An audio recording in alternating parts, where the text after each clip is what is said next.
La fête de la Pâque et des pains sans levain devait avoir lieu 2 jours après. Les chefs des prêtres et les spécialistes de la loi cherchaient les moyens d'arrêter Jésus par ruse et de le faire mourir. Ils se disaient en effet que ce ne soit pas pendant la fête, afin qu'il n'y ait pas d'agitation parmi le peuple. Comme Jésus était à Béthanie, dans la maison de Simon le lépreux, une femme entra pendant qu'il se trouvait à table.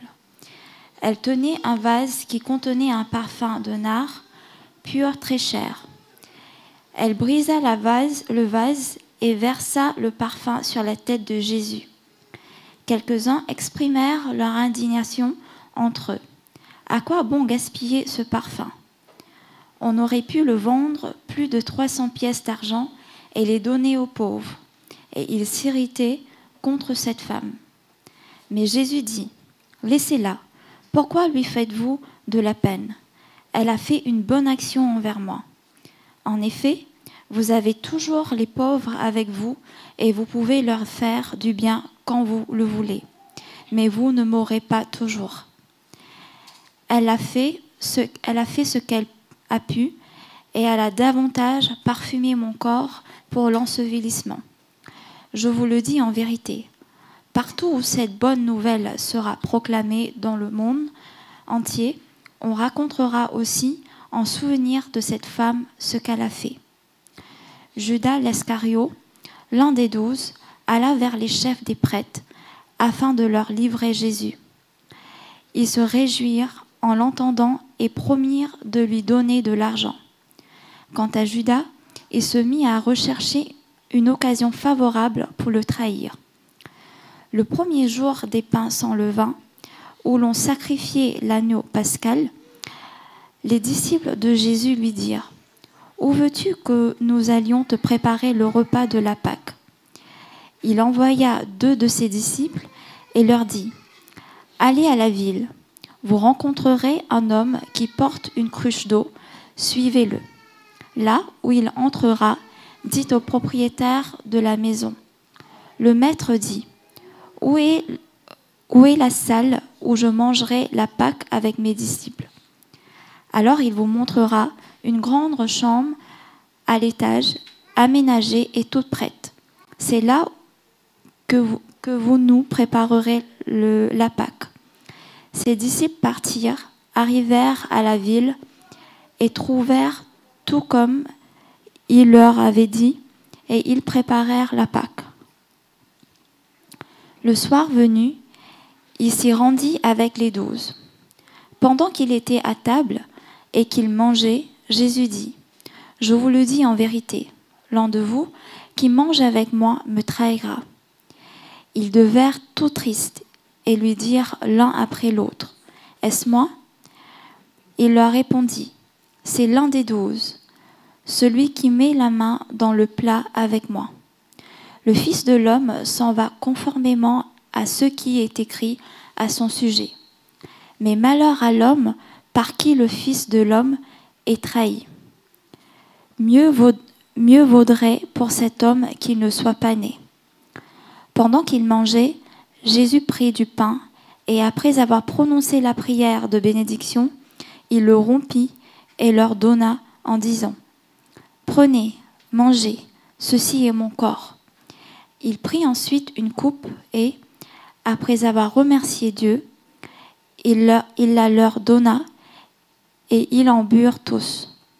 Il leur dit, « Ceci est mon sang, le sang de la nouvelle alliance qui est versé pour toujours. Je vous le dis en vérité, je ne boirai plus jamais du fruit de la vigne, jusqu'au jour où je le boirai nouveau dans le royaume de Dieu. » Amen. Il y a beaucoup de gens comme moi dans l'Église qui ont grandi dans l'Église. J'ai un souvenir assez vif d'un moment où je ne me rappelle plus exactement de quel âge j'avais, peut-être 8-9 ans. Mais nous prenions la Sainte Seine ensemble. Le pain et la coupe ont été distribués. On prenait ça ensemble et on disait les paroles. « Ceci est mon corps, rompu pour vous. Ceci est mon sang, versé pour vous. » Et pour la première fois de ma vie, En fait, ce serait passé plutôt, je pense, si j'avais pas grandi dans l'Église, mais quand même, pour la première fois de ma vie, je m'étais dit, mais c'est quand même bizarre ce qu'on fait là. Vu de l'extérieur, il y a pas mal de choses que les chrétiens font qui sont bizarres. Pas nécessairement plus bizarres que les autres religions, mais quand même, genre, on fait pas mal de choses qui paraissent assez étranges pour quelqu'un qui n'a aucune expérience du christianisme. Et l'une des choses les plus étranges que nous faisons en tant que chrétiens, c'est ce qu'on appelle la communion ou la Sainte Seine. C'est ce moment où on prend le pain et la coupe et on mange et on boit en souvenir du corps de Christ qui a été déchiré à la croix et du sang de Christ qui a été versé à la croix. Alors, il faut dire, nous ne sommes pas catholiques, on ne croit pas que le pain devienne littéralement le corps de Christ, ni que le jus ou le vin deviennent littéralement son sang, mais quand même, comme pratique qu'on fait semaine après semaine, c'est étrange.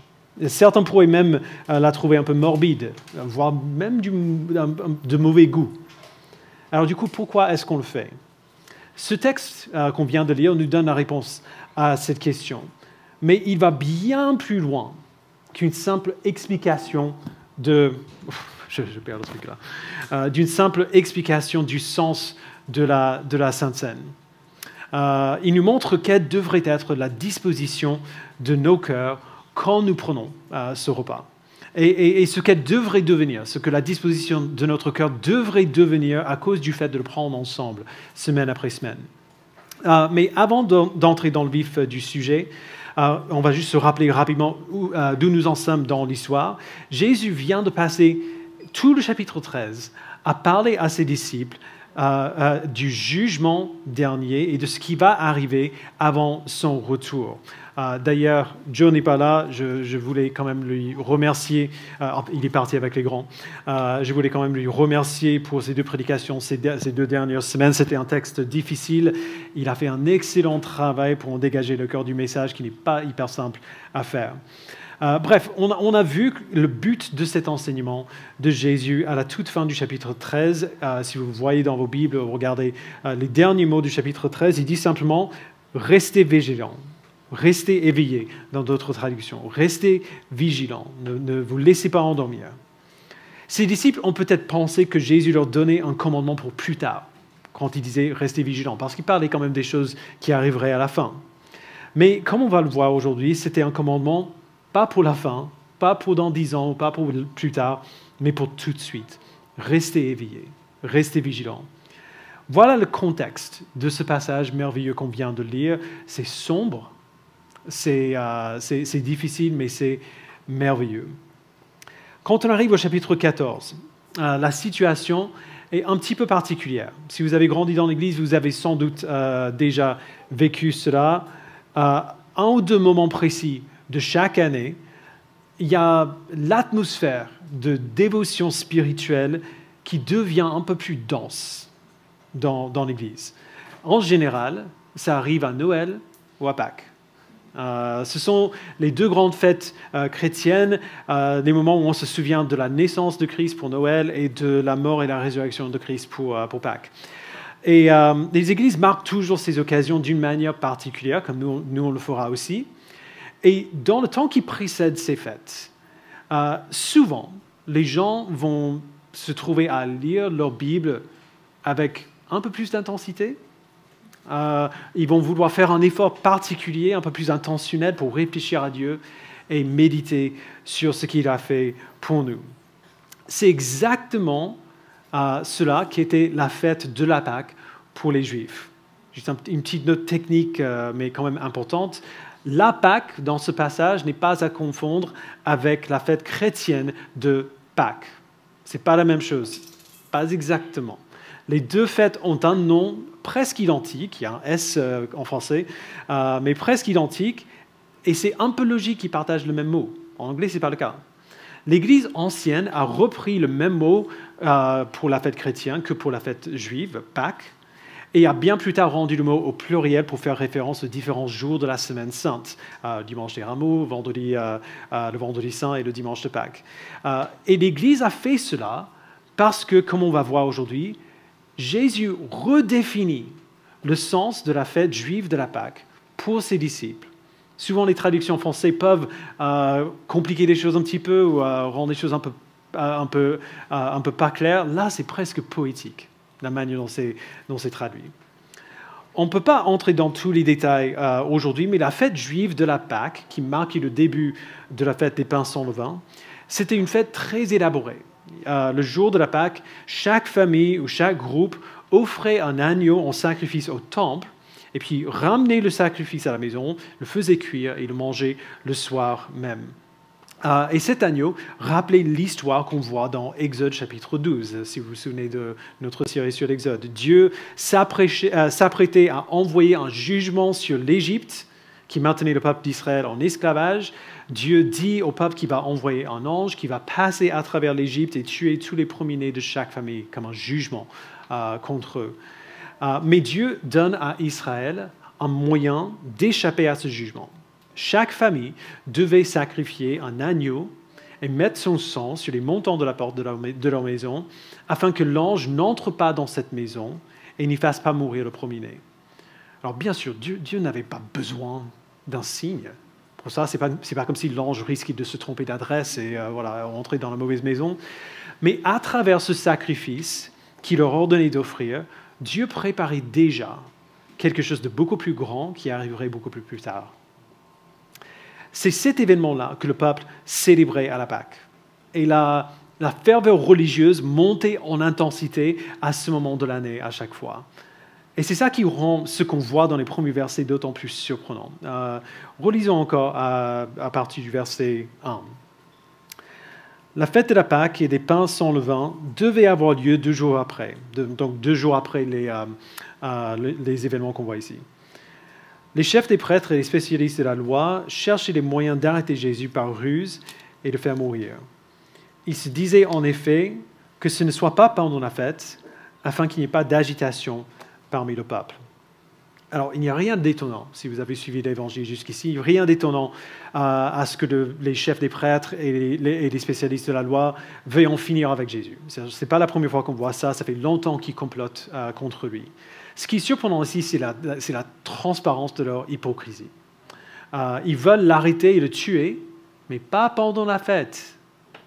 Non pas parce que la fête, c'est une fête sainte, mais parce qu'ils savent que le peuple ne va pas le tolérer. Les chefs religieux veulent éviter une émeute, mais pas un meurtre. Donc, gardons cela en tête et descendons du coup au verset 10. On retrouve le même genre de duplicité. Verset 10, Judas l'Iscario, l'un des 12, alla vers les chefs des prêtres afin de leur livrer Jésus.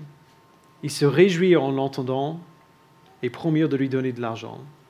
Quant à Judas, il se mit à chercher une occasion favorable pour le trahir. Donc, vous voyez, on retrouve ici le même genre d'hypocrisie, mais cette fois, ça fait quand même bien plus mal. Judas l'Iscario était un des 12 disciples de Jésus qu'il avait suivi depuis 3 ans. Et lui, il cherche à trahir Jésus en échange d'argent. C'est le mal, dans un sens, le mal incarné qui porte un masque d'intimité. Marc ne nous dit pas grand-chose sur ce qui a motivé Judas à trahir Jésus. Les autres évangiles, surtout celui de Jean, nous en montrent un petit peu plus, mais on n'a jamais un vrai portrait de son cœur comme on l'a par exemple pour l'apôtre Pierre. Au final, ça n'a pas d'importance, parce que ce que Marc veut nous montrer ici, c'est que le mal s'abat sur Jésus de tous côtés, de l'intérieur et de l'extérieur. On a souvent parlé de la manière dont Marc aime bien structurer son récit en forme de sandwich. Le mot est devenu assez fréquent dans nos études. Et il fait ça pour mettre en évidence ou faire un contraste d'un point clé. C'est ce qu'on a ici. On a le complot des chefs religieux dans les versets 1 et 2. On a Judas qui rejoint à leur complot au verset 10 et 11. Et qu'est-ce qu'on trouve au milieu du sandwich? Qu'est-ce que Marc veut vraiment mettre en évidence pour nous? On voit cela dans les versets 3 à 9. On se souvient que Jésus dit à ses disciples à la fin du chapitre 13, « Restez éveillés, restez vigilants ». Un des buts de la Pâque, et d'ailleurs de toutes les fêtes, c'était justement d'aider le peuple à faire cela, à ne pas oublier ce que Dieu a fait, à se rappeler qu'il agit toujours, à rester éveillé, à rester vigilant. Et dans ce passage, dans les versets 3 à 9, on voit au moins une personne qui est bel et bien éveillée. Et lisons verset 3. Comme Jésus était à Béthanie, dans la maison de Simon le lépreux, une femme entra pendant qu'il se trouvait à table. Elle tenait un vase qui contenait un parfum de nard pur, très cher. Elle brisa le vase et versa le parfum sur la tête de Jésus. Quelques-uns exprimèrent leur indignation entre eux. À quoi bon gaspiller ce parfum? On aurait pu le vendre à plus de 300 pièces d'argent et les donner aux pauvres. Et ils s'irritaient contre cette femme. Petite parenthèse, en général, quand on étudie un évangile, on évite de faire des allers-retours avec les autres évangiles, parce que chaque auteur a ses propres intentions, a sa propre manière de raconter son histoire. Mais ici, pour simplifier, je vais faire une exception quand même. Dans son évangile, au chapitre 12, l'apôtre Jean identifie cette femme comme Marie, la sœur de Marthe et de Lazare. Alors, plutôt que de dire à chaque fois la femme qui a versé le parfum sur Jésus, je vais juste dire Marie pour faire gagner du temps. D'accord ? On est 2 jours avant la Pâque, et donc la tension est palpable, la tension religieuse. Chaque repas a un sens spirituel profond, chaque pensée, chaque cœur devrait être tourné vers Dieu. Jésus et ses disciples se trouvent à Béthanie, là où ils se trouvent d'ailleurs depuis un petit moment maintenant, chez un ami. Et puis Marie arrive et elle choque tout le monde. Elle porte un vase d'albâtre, une sorte d'argile, rempli d'un parfum qui s'appelle le nard. Elle brise le vase et elle verse tout le parfum sur la tête de Jésus. Alors ce qu'elle fait est choquant pour plusieurs raisons. D'abord, ce n'était pas une manière normale d'accueillir un invité. Même un invité honoré, même à l'époque. Il n'y a rien de culturel qui nous manque ici, qu'on ignore. C'était bizarre même à l'époque.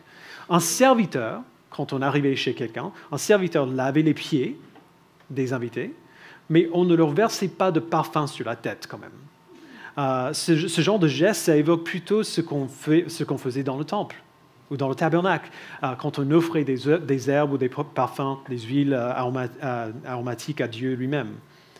Et en plus, Marie n'était pas une servante, c'était une amie proche de Jésus depuis des années. Ensuite, Marc précise que ce parfum était très cher. Un flacon de nard pur valait presque 1 année de salaire pour un ouvrier. Donc c'était très probablement toutes les économies de Marie. Donc ce n'est pas étonnant que les disciples, ou que certains disciples font des reproches. Genre si tu voulais faire un bon usage de ce parfum, tu aurais pu le vendre et donner l'argent aux pauvres. Il faut avouer que moi-même, je pense que c'est le genre de remarque que j'aurais fait. À première vue, ça ressemble à une mauvaise gestion des ressources que Dieu a données. Mais la réponse de Jésus est incroyable. Verset 6. Mais Jésus dit, laissez-la. Pourquoi lui faites-vous de la peine? Elle a fait une bonne action envers moi. En effet, vous avez toujours les pauvres avec vous, et vous pouvez leur faire du bien quand vous voulez. Mais vous ne m'aurez pas toujours, moi. Elle a fait ce qu'elle a pu. Elle a d'avance parfumé mon corps pour l'ensevelissement. Je vous le dis en vérité, partout où cette bonne nouvelle sera proclamée dans le monde entier, on racontera aussi, en souvenir de cette femme, ce qu'elle a fait. Alors, ce qui est surprenant dans la réponse de Jésus, ce n'est pas qu'il apprécie le geste, c'est qu'il lui donne un sens bien plus profond qu'un simple acte d'adoration ou d'honneur. Comme par exemple la femme qui oint les pieds de Jésus dans Luc chapitre 7. Malgré les ressemblances, ce n'est pas le même événement. Ce que Marie fait était bien plus que ça, beaucoup plus qu'un acte d'adoration ou d'honneur. Au verset 8, Jésus dit, « Elle a fait ce qu'elle a pu. Elle a d'avance parfumé mon corps pour l'ensevelissement. » Alors, qu'est-ce qu'il veut dire par ça? Ce type d'onction funéraire, ou l'acte d'onction funéraire, était une coutume juive de l'époque. Quand quelqu'un mourait, on lavait le corps, on l'enveloppait dans un drap de lin, et puis on le frictionnait avec des huiles et des épices aromatiques. Ce n'était pas seulement pour retarder la décomposition, mais surtout pour honorer la personne qui était décédée. Un peu comme un grand bouquet de fleurs en enterrement aujourd'hui, mais en bien plus intime et en bien plus symbolique. Quand Jésus est mort, comme on va voir plus tard dans le chapitre 15, les circonstances de sa mort étaient telles, ont fait qu'on n'ait pas pu faire tout ça. Joseph d'Arimathée, on voit, a pris le corps, il l'a simplement enveloppé dans un drap de lin et l'a déposé dans le tombeau avec une pierre roulée devant. Ce n'est que plus tard, après le sabbat, le dimanche matin, que les femmes sont revenues au tombeau avec les aromates pour embaumer le corps de Jésus. Peut-être un petit peu en retard, mais pour le faire quand même. Mais qu'est-ce qu'elles ont trouvé? Un tombeau vide. Elles n'ont pas eu besoin d'embaumer son corps. Non seulement parce qu'il n'y avait plus de corps à embaumer, mais parce que ce geste avait déjà été fait. Il y a aussi un autre détail fascinant. Et d'ailleurs, il y a un chouïa de spéculation dans ce que je vais dire ici. On ne voit pas ça dans le texte biblique, mais c'est une spéculation bien fondée à cause de ce qu'on sait à propos de ce parfum. Le nard, c'est une huile fixative. C'est-à-dire qu'elle s'imprègne dans la peau, dans les cheveux. Son odeur dure très longtemps. Quelques gouttes pouvaient dégager l'odeur pendant plusieurs jours. Mais là, c'est un flacon entier, probablement autour de 300 millilitres, versé sur la tête de Jésus. Donc ça commence ici. Qu'est-ce qui se passe? Voilà, ça descend dans la barbe. Mince. Ça descend dans la barbe, ça descend sur les vêtements. L'odeur de tout ce parfum aurait pu durer jusqu'à une semaine, même après lavage. Il suffisait d'un mouvement de tête pour faire revenir l'odeur. Marie a versé ce parfum sur Jésus 2 jours avant son arrestation.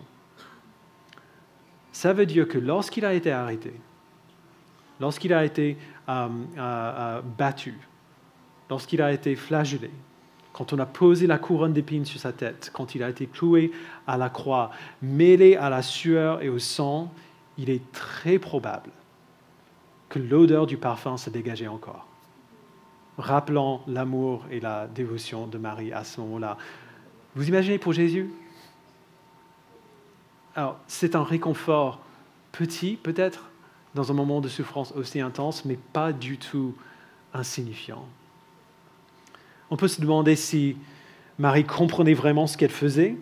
Perso, je pense que oui, que quand Jésus dit « elle a préparé d'avance mon corps pour l'ensevelissement », je pense qu'elle comprenait bien ce qu'elle faisait parce qu'elle connaissait bien Jésus. Elle avait très probablement entendu dire à plusieurs reprises qu'il allait à Jérusalem pour mourir. Mais au final, qu'elle ait compris cela ou non, peu importe. Elle, comme les autres, comprendrait pleinement plus tard. Mais ce qu'on doit remarquer, ce sur quoi Marc attire notre attention ici, c'est ce que Marie a parfaitement bien compris, ce que les autres n'avaient pas encore clairement vu. Elle avait compris la valeur de son maître. Jésus allait mourir. Et même si elle ne saisissait pas encore tout le sens spirituel de sa mort, Marie reconnaissait profondément ce que cet homme valait pour elle et ce que sa mort valait. Bien plus qu'un ami, bien plus qu'un membre de la famille, Jésus valait tout ce qu'elle avait, tout ce qu'elle était. Alors elle a pris ce qu'elle avait de plus cher et l'a versé en offrande pour lui, en préparant son corps d'avance pour l'ensevelissement. Alors on voit que Marc, dans ce qu'on a vu, il donne un contraste assez saisissant quand même. D'un côté, on a le geste très coûteux de Marie, et de l'autre côté, on a le complot des chefs religieux et de Judas qui se passe en coulisses. C'est assez troublant quand même. Et c'est avec ce sentiment de suspense qu'on arrive au jour de la Pâque. Lisons verset 12. Le premier jour des pains sans levain, où l'on sacrifiait l'agneau pascal, les disciples de Jésus lui dirent « Où veux-tu que nous allions te préparer le repas de la Pâque ?» Il envoya 2 de ses disciples et leur dit « Allez à la ville, vous rencontrerez un homme qui porte une cruche d'eau, suivez-le, là où il entrera, dites au propriétaire de la maison, le maître dit « Où est la salle où je mangerai la Pâque avec mes disciples ?» C'est trop bien. Alors, il vous montrera une grande chambre à l'étage, aménagée et toute prête. C'est là que vous allez préparer la Pâque. » Ses disciples partirent, arrivèrent à la ville et trouvèrent tout comme il leur avait dit, et ils préparèrent la Pâque. Alors, à première vue, ces détails semblent peut-être insignifiants, mais si vous avez suivi notre lecture de cet évangile, vous comprendrez pourquoi Marc nous le dit. C'est très, très, très, très similaire à ce qu'on a vu dans le chapitre 11, juste avant l'entrée triomphale de Jésus à Jérusalem. Il dit à ses disciples où aller, il leur dit ce qu'ils vont trouver, ce qu'ils doivent dire, et tout se passe exactement comme il a dit. Les chefs religieux complotent pour le tuer. Judas cherche une occasion pour le trahir, mais rien de tout cela n'échappe à la souveraineté de Dieu. La mort imminente de Jésus n'est pas un accident tragique. Sa mort, c'est le plan. C'est le plan. C'est la raison même pour laquelle il est venu sur la terre. Les desseins de Dieu ne sont pas contrecarrés par le mal humain. Souvent, d'ailleurs, ils avancent à travers ce mal humain. Dieu règne sur toutes choses. Alors les préparatifs sont faits. L'agneau pascal a été sacrifié et préparé. Le repas est prêt. C'est enfin le moment de passer à table. On sait tout ce que c'est qu'un repas de fête, genre un dîner de Noël avec la famille, un repas de Pâques avec la famille ou avec des amis. Après le stress, quand même quelque peu joyeux, des préparatifs, tout le monde se détend, on se met à table, on s'assoit, on commence à manger, on rigole, on discute ensemble. Ce repas n'a rien d'un moment festif, comme ça. Verset 17. Le soir venu, Jésus s'y rendit avec les 12. Pendant qu'ils étaient à table et qu'ils mangeaient, Jésus dit, « Je vous le dis en vérité, l'un de vous qui mange avec moi me trahira. » Donc les disciples devinrent tout tristes et lui dirent l'un après l'autre, « Est-ce moi ?» Il leur répondit, « C'est l'un des 12, celui qui met la main dans le plat avec moi. » Le Fils de l'homme s'en va conformément à ce qui est écrit à son sujet, mais malheur à l'homme par qui le Fils de l'homme est trahi. Mieux vaudrait pour cet homme qu'il ne soit pas né. Alors c'est difficile d'imaginer le choc pour les disciples quand Jésus dit ça. Évidemment, ils sont à table, ils prennent le repas de la Pâque, un moment normalement, ils se souviennent d'une bonne chose. Ça a dû être un choc d'entendre ces paroles, sauf peut-être pour Judas qui savait très bien ce qu'il faisait. Mais quand même, il y a une question que je me suis posée en lisant ce texte cette fois-ci, c'est pourquoi est-ce que Jésus ne dit pas simplement de qui il s'agit ? Vous voyez les réactions des disciples ici. Jésus dit, quelqu'un qui est ici avec moi va me trahir. Et tout le monde fait, mais est-ce que c'est moi ? Pourquoi ne pas nommer Judas directement ? Pourquoi laisser un peu installer ce doute parmi eux ? Je pense que c'est parce qu'il voulait, encore une fois, que ses disciples restent vigilants, qu'ils restent éveillés. Si l'un des 12 qui partage le pain avec lui peut le trahir, eh bien, comment être sûr que les autres resteraient fidèles ? C'était une vraie question. Et la réponse à cette question vient dans les versets suivants, même si elle ne vient pas tout de suite dans l'histoire qui suit. Verset 22. Pendant qu'ils mangeaient, Jésus prit du pain, et après avoir prononcé la prière de bénédiction, il le rompit, et il leur donna en disant, « Prenez, mangez, ceci est mon corps. » Il prit ensuite une coupe, et après avoir remercié Dieu, il leur donna, et ils en burent tous. Il leur dit, « Ceci est mon sang, le sang de la nouvelle alliance, qui est versé pour beaucoup. » Alors, comment est-ce que les disciples pouvaient être sûrs qu'ils allaient rester fidèles ? Eh bien, ils ne le pouvaient pas. Pas par leur propre force.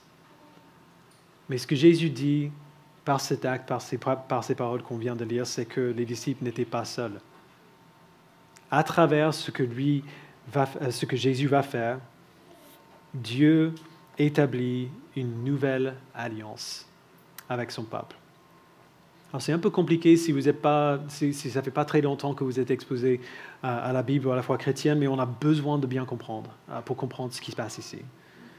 Bien avant, dans le livre de l'Exode encore, Dieu avait déjà fait une alliance avec le peuple d'Israël. Il a dit, je serai votre Dieu et vous serez mon peuple, à condition que vous obéissiez à la loi que je donne à Moïse. Dans Exode chapitre 24, cette alliance avait été conclue par le sang des sacrifices. Moïse prit le sang, il en aspergea le peuple et l'alliance, en signe que l'alliance avait été adoptée. Mais le problème avec les alliances, c'est qu'on a tendance à les négliger avec le temps. Chaque couple marié prononce des vœux le jour du mariage, et pourtant, quand des conflits arrivent, il devient vraiment facile de justifier la négligence de ces vœux-là. On se dit qu'on peut se permettre de céder à la colère ou à la rancune parce qu'on sait que l'autre est bloqué en quelque sorte. Genre, on est marié, elle ne va pas partir, au moins pas avec beaucoup de difficultés. Et donc, on se permet des choses qu'on ne permettrait pas autrement. C'est ça qui est arrivé à Israël. On le voit tout au long de l'Ancien Testament, on voit le peuple partir à la dérive, parce que de toute façon, nous sommes le peuple de Dieu. Le peuple a cessé de lui faire confiance et a commencé à compter sur sa propre force pour être le peuple de Dieu. Mais rien de tout cela n'était surprenant pour Dieu. Dès le commencement, genre dès Genèse chapitre 3, le 3e chapitre de la Bible, Dieu avait annoncé son plan. Non pas que le peuple respecte parfaitement sa part de l'alliance, Dieu savait qu'il n'en était pas capable, mais que Dieu accomplirait l'alliance à leur place et en établirait une nouvelle, une alliance qui soit définitive et éternelle. C'est de cette nouvelle alliance que Jésus parle ici, en disant « Ceci est mon corps et ceci est mon sang ». Jésus dit que lui, il sera le sacrifice parfait qu'aucun agneau ne pouvait être. L'ancienne alliance était conditionnelle à l'obéissance du peuple à la loi.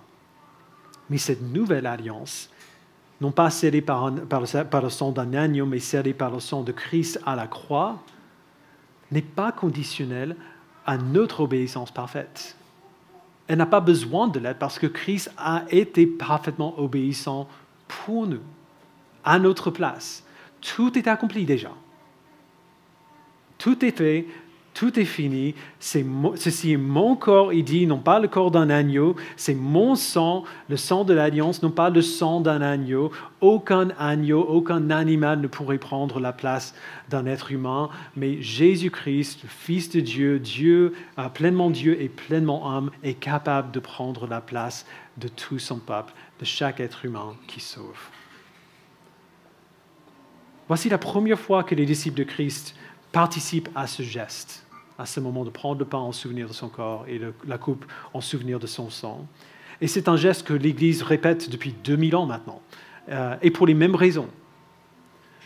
À chaque fois que nous prenons le pain et que nous prenons la coupe, ce n'est pas pour obtenir quelque chose que nous n'avons pas encore, ni pour nous faire accepter par Dieu.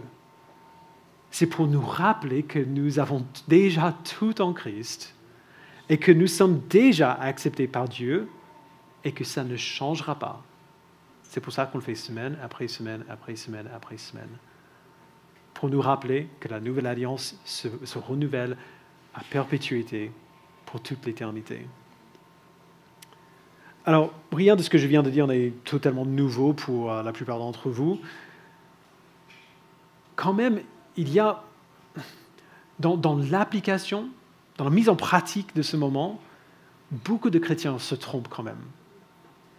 Au moment où on s'apprête à prendre la scène ensemble, les gens regardent à leur vie, ils voient leurs fautes, ils voient leurs échecs, ils voient leurs conflits non résolus, et ils se disent « mais c'est pas possible, je ne suis pas digne de participer à ce moment ».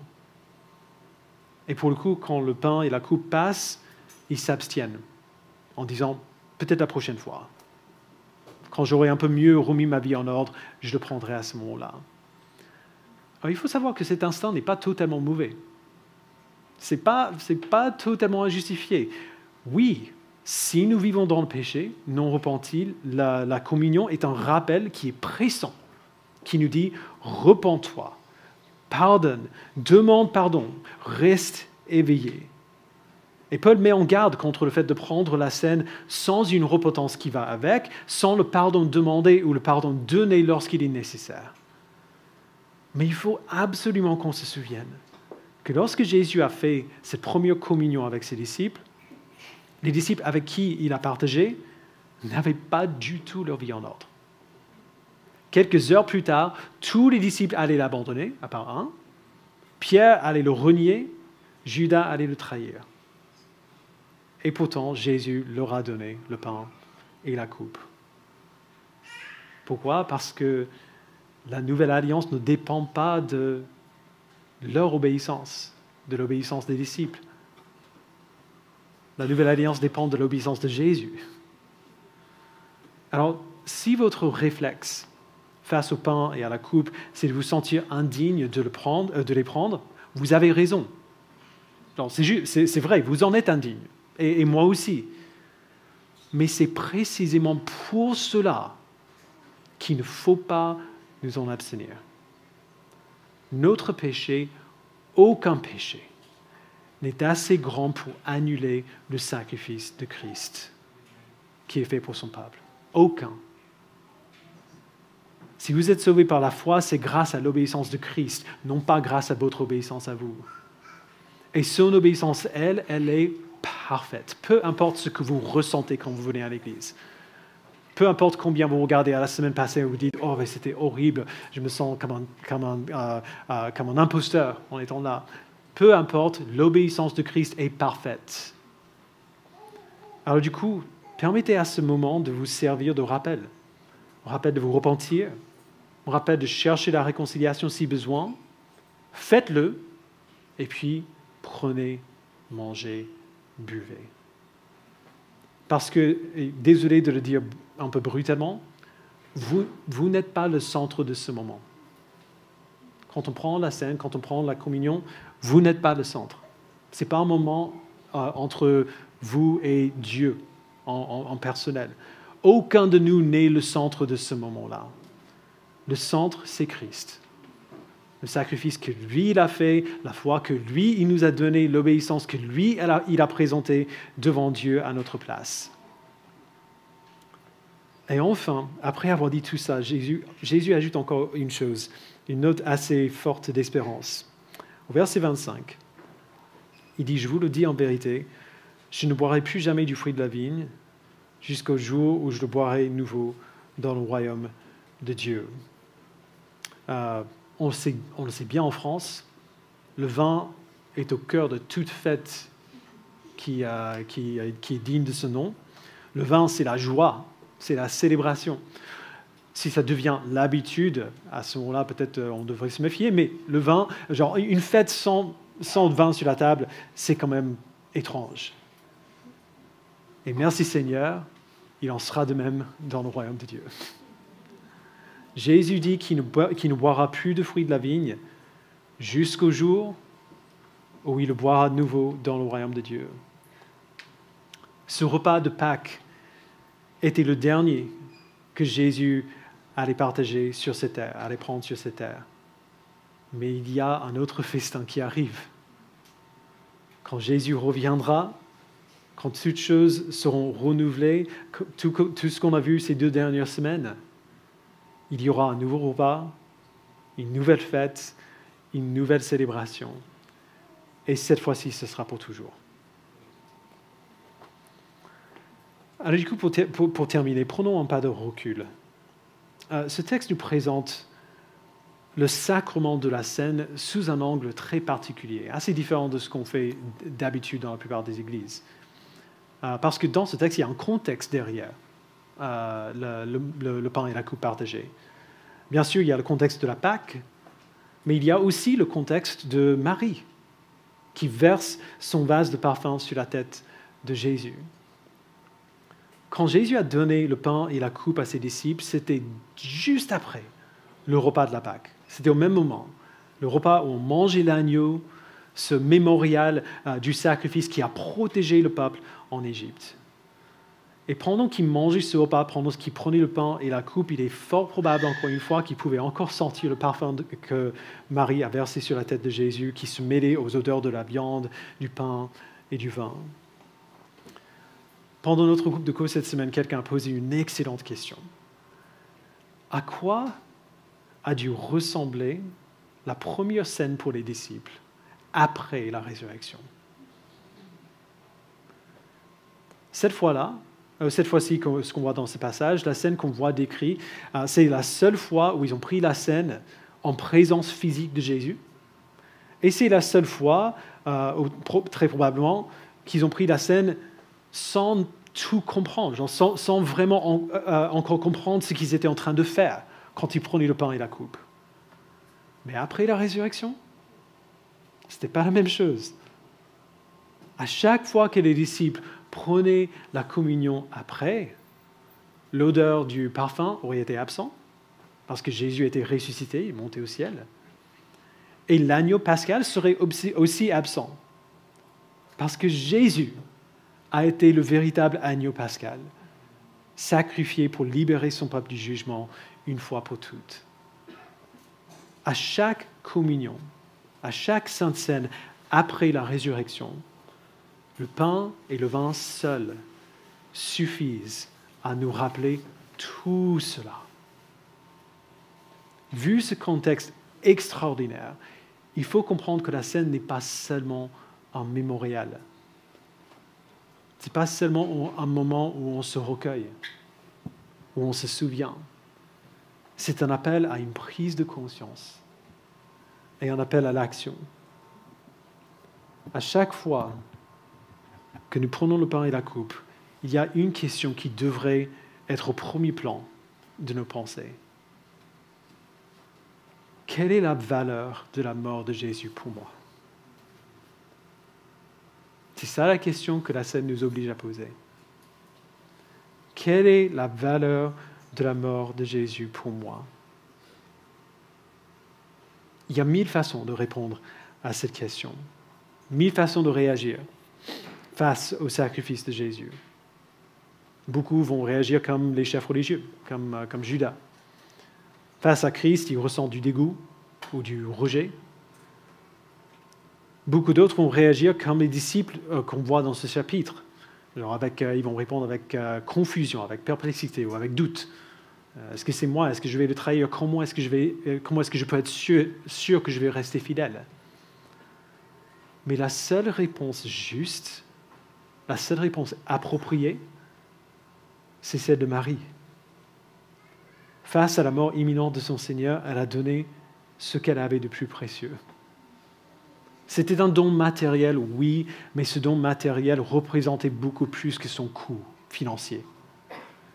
Il représentait tout ce qu'elle avait et tout ce qu'elle était. Tout ce que nous avons à lui donner, c'est tout ce que nous avons.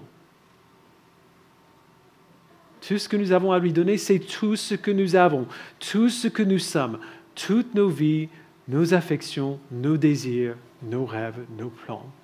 Tout est à lui. Alors l'idée de tout donner à Christ, ça peut sembler intimidante, mais elle ne devrait pas être intimidante. Parce que ce n'est pas grâce à nous-mêmes et ce n'est pas par nous-mêmes que nous allons faire cela. Ce n'est pas grâce à nous-mêmes ou par nous-mêmes que nous allons tout donner à Christ. Nous avons reçu la nouvelle alliance dans le sang de Christ. Cette alliance qui garantit que si nous avons la foi en lui, nous irons jusqu'au bout. Parce que ça ne dépend pas de notre obéissance ou de notre fidélité, ça dépend de la fidélité et de l'obéissance de Christ. Et ça, c'est fait. C'est fini, c'est accompli. Alors, on va prendre la scène maintenant. Et pendant qu'on la prend, on va se poser ces questions. Quelle valeur a la mort de Jésus? Quelle valeur est-ce que la nouvelle alliance qu'il a établie avec son peuple pour moi? Quelle est la valeur de sa mort pour moi? Quelle est la valeur de son alliance pour moi? Qu'est-ce que je devrais lui donner que je retiens encore? Et pourquoi est-ce que je le retiens? à quoi est-ce que je m'accroche, à quoi est-ce que ce à quoi je m'accroche puisse valoir mieux que ce que j'ai reçu dans la Nouvelle Alliance. Quelle est la valeur de Christ pour moi? C'est la question qu'on va poser dans un instant. Ce moment, je pense que vous l'avez bien compris après tout ce texte, c'est un moment pour les chrétiens. C'est un moment pour les gens qui ont placé leur foi en Christ, qui se sont repentis de leurs péchés. S'il y a des péchés dont vous devez vous repentir, repentez-vous. S'il y a quelque chose qu'il y a, genre un conflit qui reste à résoudre avec quelqu'un, faites-le et puis prenez, mangez. Mais si ce n'est pas le cas pour vous, si vous n'êtes pas chrétien, si vous n'avez pas placé votre foi en lui, je vais vous inviter à laisser passer le pain et la coupe. Et pendant ce moment, en fait, on va laisser 2 prières affichées sur l'écran. La première, une prière pour ceux qui cherchent la vérité, et une deuxième, une prière de foi pour ceux qui veulent suivre Christ, mais qui ne savent pas comment faire. Je vais prier. On va se préparer à distribuer des éléments. Et après, on va les prendre tous ensemble.